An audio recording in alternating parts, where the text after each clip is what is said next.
What's going on, guys? I'm with the Moose, and today I'm back on my Braves franchise, and of course it has been a long time. So before we hop into a couple games, I do want to give you guys a quick update on the series, on the league, and things like that. So let's get right into it. So calendar, we are right before the All-Star game. We're going to check out, I haven't even checked yet, if I have anyone in the Home Run Derby or if I have anyone in the All-Star game. I know I have at least one guy in the All-Star game. I'm not going to play it, though. It seems like a waste of time, especially because the All-Star game doesn't matter for the World Series. And let's be honest, probably not going to make the World Series this season anyway, but the Home Run Derby would be fun if we had, let's say, Freddie Freeman in there. But we'll check that out in just a second. Now, if we move over to acquisitions, you guys can see some crazy stuff went down. And of course, this was all covered in the previous video.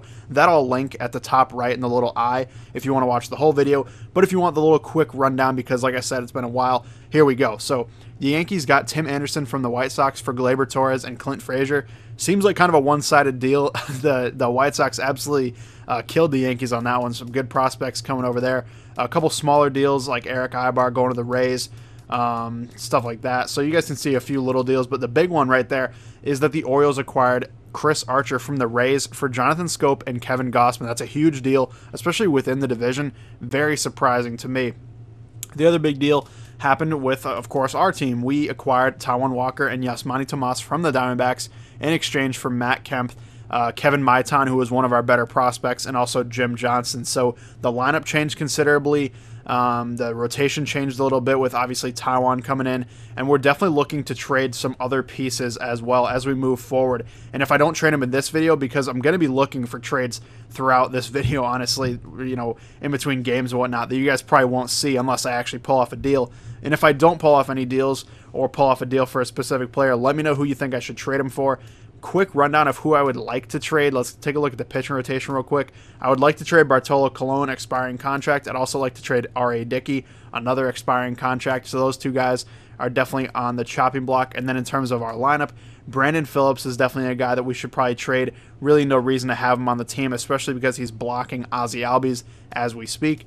And then Nick Markakis is another option to trade as well. Also, I should mention that Jaime Garcia would be a great player to trade as well, but unfortunately he is on the DL right now and likely to not come off until the trade deadline's up. So unless we were to be able to trade him in August via the waiver wire, I don't think he's going to be traded this season for us. And also, of note, Dansby Swanson is still hurt right now. He's obviously out for the season with that torn ACL. Quick reminder, though, if you guys are curious to see, like, where's Dansby, that's where he is, sitting on the DL. So without further ado, let's get right into it. Let's see what we got here real quick. I want to see if I have anyone in the Home Run Derby. I'm going to say play and just see what's going on. It looks like we do not have anybody. So they got Joey Votto, Edwin Encarnacion, Corey Seager, Gregory Polanco, that's kind of a surprise, Nelson Cruz, Jay Bruce, Brad Miller with 21 homers, and Evan Longoria with 20. So kind of an odd cast. I'm actually not going to play that because I don't really have any dog in the fight. So let's sim through it.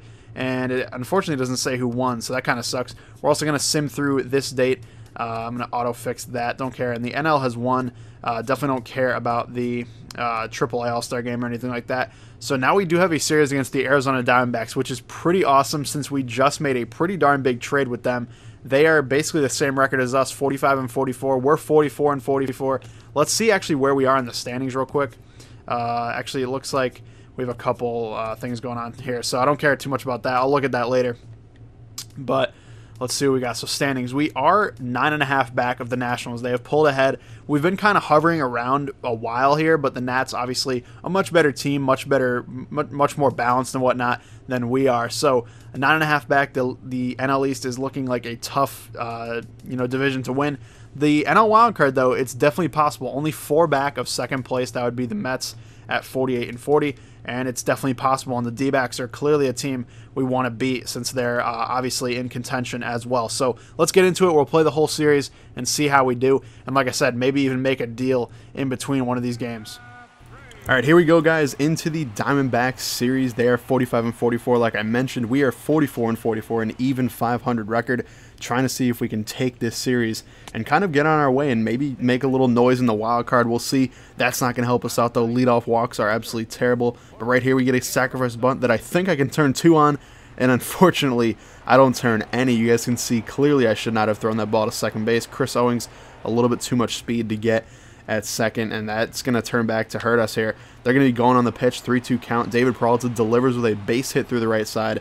That is going to send in a run, and they take a 1-0 lead here in the 3rd inning as Bartolo Colon kind of struggling in this inning. Paul Goldschmidt up next. They're running on the pitch again. He delivers with a base hit. The pitcher scores from second base. Clearly doesn't have very much speed, but not like Ender Enciarte could have thrown that from deep center field. So that's going to be 2 runs. Now in the 6th inning, Paul Goldschmidt up again, and he just keeps killing us with a bomb to left field. That is a solo shot. Thankfully, only 1 run, but still, home run gets another run on the board for him, and they're up 3-0 now as our offense. That's pretty much the main issue here is the offense couldn't really do much. I mean, Bartolo didn't pitch that poorly here in the 7th. You guys can see we've still only given up 3 runs, but Freddie Freeman delivers, getting a base knock, getting on base. That's all you need sometimes is get somebody going, and maybe you can start a little bit of a rally. So Freddie Freeman's definitely the guy we want doing that. Yasmani Tomas, the new pickup, he gets a base hit as well down the left field line. That's going to be a double, moving Freeman over to 3rd. And we're looking pretty good here. 2nd and 3rd, we have a great chance to make some noise here. Mike Moustakas up with only 1 down. And honestly, I thought I got this. I thought this was a 3-run homer. But unfortunately, when you see the runners go back to the bases, you can be pretty safe and sound that it's not going to be a home run. We do tag up, get a run across, though. And like I mentioned with the base hit, sometimes that's all you need. Now, here in the 8th inning, Jonathan Papelbon on, try to keep this lead preserved. There's a man on 3rd with only 1 down. Matt Kemp up. We get him to fly out, and Ender's coming up throwing, and he puts an absolute dart on the money to Kurt Suzuki, throwing the guy out at home. And that is a huge, huge out, and keeping us only at a 2-run deficit. Instead of a 3-run deficit, only 2 runs is actually pretty manageable. And we take a walk here with Jimmy Rollins. He's going to move over on a productive out by Ryan Howard. And then Ender Enciarte delivers. How often do you see that? Somebody make a great defensive play and then next inning get an RBI hit or something like that. Ender delivers for us there, getting across. Now we're only down 3-2. Brandon Phillips up next, still only 1 down. He's going to take a little hanging curveball or changeup, whatever that was, kind of lofted into center field for a base hit. And of course, who does that bring up other than Freddie Freeman, the face of the franchise for us for sure. And Freddie does not disappoint. He launches one to right center field.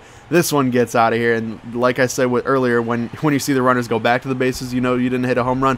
When you see them take off, you know you hit a home run. So I was happy about that one.